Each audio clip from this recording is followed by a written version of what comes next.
Bismillahirrahmanirrahim. Assalamualaikum warahmatullahi wabarakatuh. Waalaikumsalam warahmatullahi wabarakatuh. Baik. Bismillah, alhamdulillah, salatu wassalamu ala rasulillah wa ala alihi wa sahbihi wa man walah. Alhamdulillah, alhamdulillah binikmatihi tadi muslihat. Segala puji bagi Allah yang dengan nikmatnya lah segala kebaikan menjadi sempurna.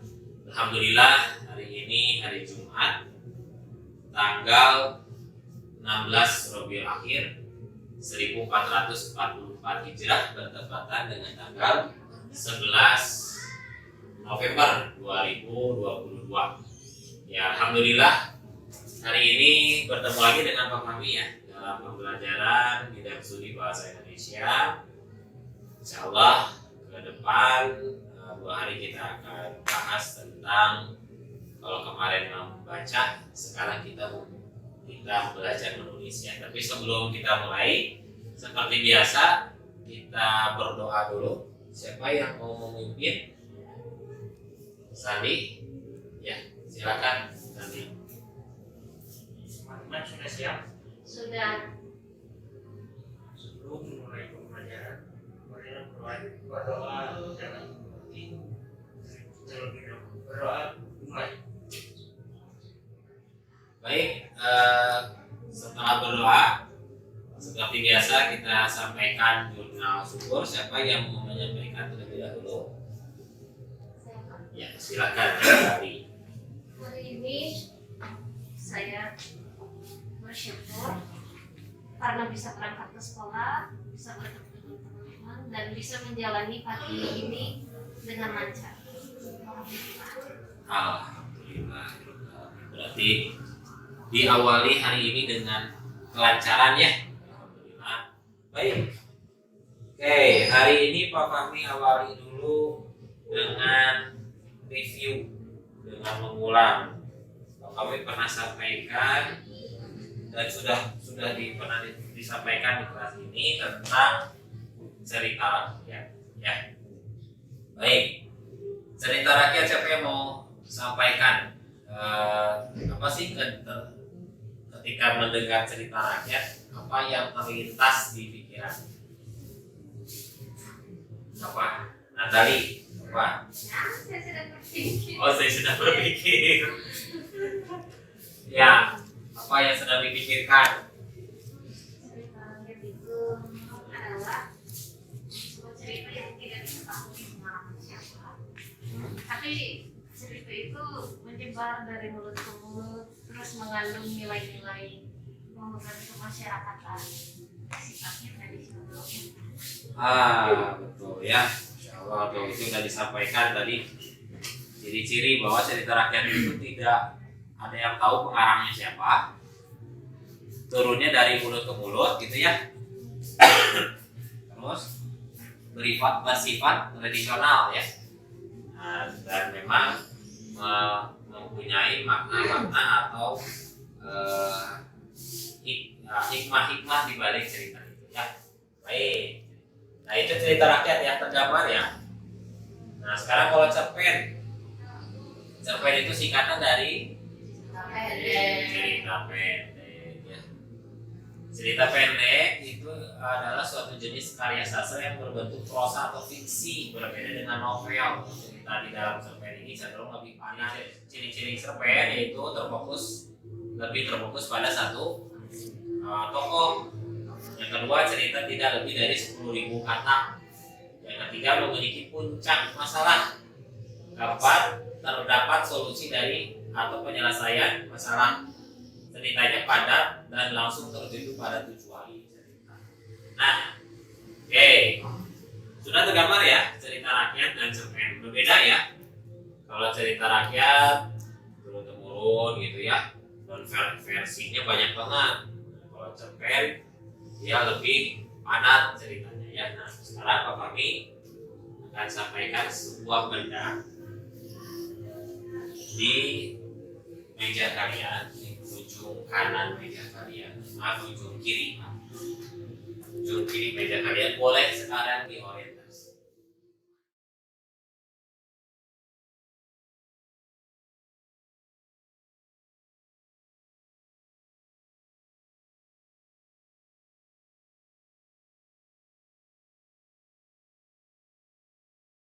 dulu deh. San, apa itu San? Timun. Oke, apa yang diketahui dari timun? Suka ke kamu timun? Timun itu? Oh, tidak. Ya, kalau kita pesan nasi goreng ada acar ya. Ada acar, salah satu bagian acar itu adalah ya. Nah, kalau Novi apa Novi? Dibuka aja Nov, nggak apa-apa. Dibuka dibuka lipatannya, dipanjangkan. Itu kira-kira apa ya? Apa? Selendang. Nah, kalau Natali, mana bawang merah yang mana? Yang mana? Yang kanan yang kiri? Kanan. Bawang putih? Kiri. Yang kiri. Baik. Kesimpulan dari yang Pak Fahmi sampaikan sebelumnya, kita lagi bahas apa?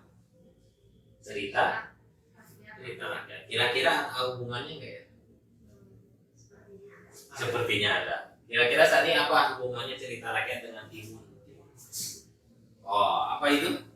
Cerita tentang legenda timun mas. Walaupun yang bisa dipegang ini bukan timun mas ya, timun biasa. Mas. Kalau Novi, kira-kira selendang kaitannya dengan cerita rakyat?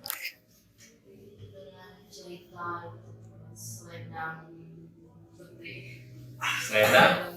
Ya betul, selendang putri bidadari. Nah, kalau ini paling gampang. Natali, kira-kira apa? Gak ada. Apa? Nah, ya udah jelas ya. Bawang merah dan bawang putih. Nah, Pak Fahmi juga sudah simpan di atas meja kalian masing-masing. Silahkan dicek. Ada apa? Teks braille berisikan cerita rakyat yang sudah Pak Fahmi sesuaikan dengan benak yang kalian orientasi tadi. Silakan, jangan-jangan ada yang terluka, kita cek dulu orientasi dulu. Betul nggak? Berarti kalau yang punyanya Natali harus berkenaan dengan bawang merah bawang putih. Nah, betul. Kalau Novi, Ini betul selendang terbang putri. nah selendang bawang putih. Kalau bawang putih bawang merah dari mana itu? Cerita rakyat dari mana? Dari Yogyakarta. Kalau Novi, selendang terbang putri bidadari Dari Sumatera. dari Sumatera. Sandi, tentang apa dulu itu? Timun Mas. Dari mana cerita rakyatnya? Jawa Tengah. Nah, silakan sekarang kalian punya waktu untuk membaca dengan seksama. Bapak kasih waktu karena ini agak panjang 7 menit ya. Silakan kalian baca dengan seksama di dalam hati sampai kalian memahami isi dari cerita itu. Silakan.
Nah, sekarang kalian punya gambaran satu cerita rakyat, masing-masing satu orang punya satu judul cerita rakyat yang nanti tugasnya yaitu menjadikan cerita rakyat ini menjadi ke sebuah cerpen. Selesaikan bacaan yang teks braille-nya, terus kalian punya perbandingan dengan cerita rakyat yang kalian temukan di aplikasi pencari. Boleh sekarang cari dulu. Boleh dari Google, boleh dari YouTube. Cari satu saja minimal versi lain dari cerita rakyat yang kalian sesuai dengan judul yang kalian baca tadi. Ya.